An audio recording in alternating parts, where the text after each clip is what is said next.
Well, it's 28 years later, and this is what you get.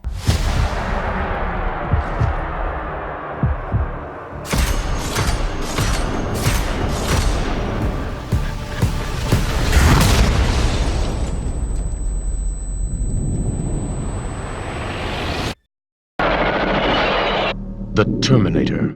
Do you remember the first time you two met on Terminator? I do, but it's very blurry. It was so long ago. Well, the first one we didn't work together. Hardly at all. I mean, it's like the only thing I was doing is like I was chasing her down always and trying to kill her.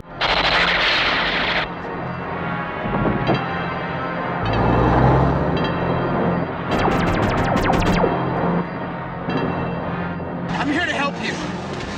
I'm Reyes, DN 38416, assigned to protect you. You've been targeted for termination. So I don't think that we had many scenes together other than that, but she had kind of her own life, and I, of course, had my own existence, and then eventually the two came together. The first one actually was a very slow burn. It wasn't like it was a huge hit. It was kind of like a B movie, a cheap independent movie for what we saw on screen. It was a very low budget film, and it took a while to sort of gain the momentum and be named one of the top films of the year. The first one behaved very oddly in as far as box office is concerned. It started out with a certain amount which was respectable, but not huge. Second weekend was exactly the same number where normally it drops. Then the third week was the same number again, and the fourth week the same number again. So the movie ended up being very successful.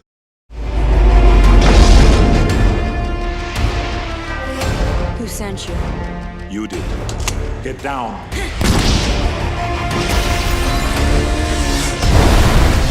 Come with me if you want to live. Terminator 2, Judgment Day.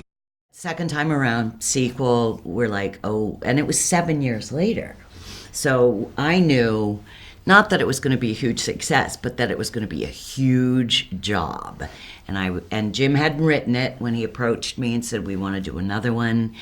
And I was pregnant with my first child, so I'm fat with baby, and I'm like, well, let's make her crazy, because anyone that certainly lived in that situation, knowing what was coming and being all on her own, would be crazy. So that was our jumping off point. And then I had to get myself ready because I knew it was going to be a huge adventure. You just can't go around killing people. Why? I'm a Terminator. I remember that I was on a flight to Cannes, to the film festivals, and I remember that the plane was delayed by 1 hour because Jim Cameron arrived 1 hour late. And the reason why he arrived 1 hour late was because he wanted to bring the script of Terminator 2 to the plane. And so he came there, he rushed there, he gave me the script, and then on the way to Cannes, I read the script, and I realized that it was, the way it was written, it was huge. It was the first rated R film I saw in the theater. I saw that and The Crow kind of around the same time. And then the original I saw years later. I only saw them about 6 months before I auditioned for this movie in an unrelated move, and love them. I mean, especially Terminator 2, I think holds up so well and feels really relevant, and Sarah feels like a totally contemporary character. So it was amazing to watch that. I wasn't even born when the first one came out, so I didn't, I grew up with the pop culture of it, like just the idea of Arnold, and I think I saw both of them, on TV on a Sunday. It was just like there, and it was part of everything. And of course, I remember seeing Sarah's character and thinking, you're like, wow, like we all want to be like her, and that's amazing. And such a crazy world James Cameron was creating back then was just amazing, and it's surreal to now be part of it. I'll be back. And of course, the Terminator 2 became then the highest grossing movie of the year. So I think that the franchise now has been born, and it took off, and there was a demand always for more and more and more, and as much as it is for this one.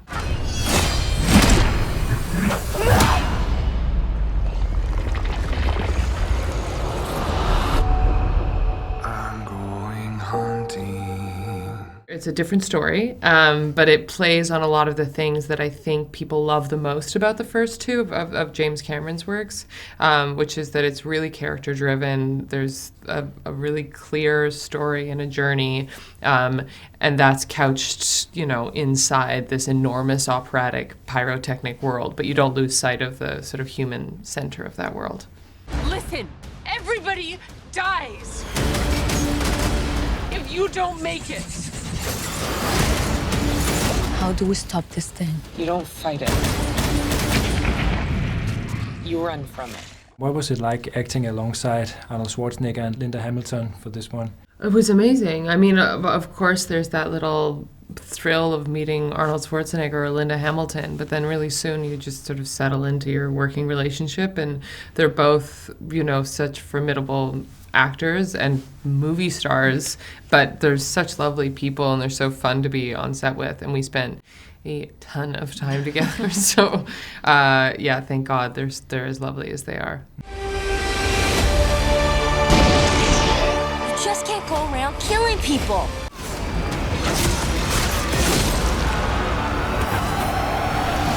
Gabriel, did you study Robert Patrick's T-1000? What's different from his Terminator? Yeah, no, I studied both he and Arnold's performances, and I also kind of stumbled upon a podcast where he was talking about his experience preparing for the thing, and I was just like, whoa, this is identical to what I'm going through. What's different is there's the strengths of both units.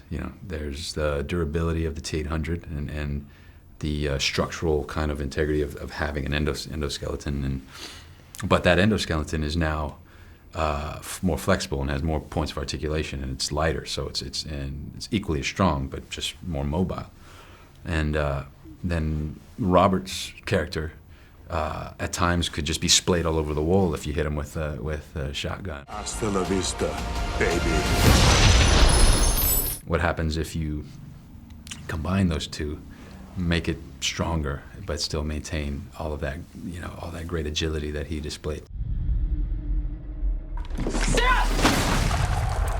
you believe in fate, Sierra? What's it like being back? It's great to see you on screen together again. Thank you. Well, it's 28 years later, and this is what you get.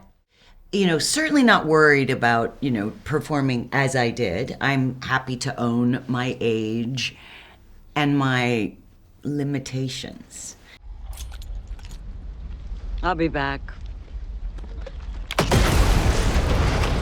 But along with those limitations, there is just something so much greater, all the experience and the wisdom of, the past 28 years is also going to accompany me on screen, and I was willing to get in there and show it all. We don't win this one,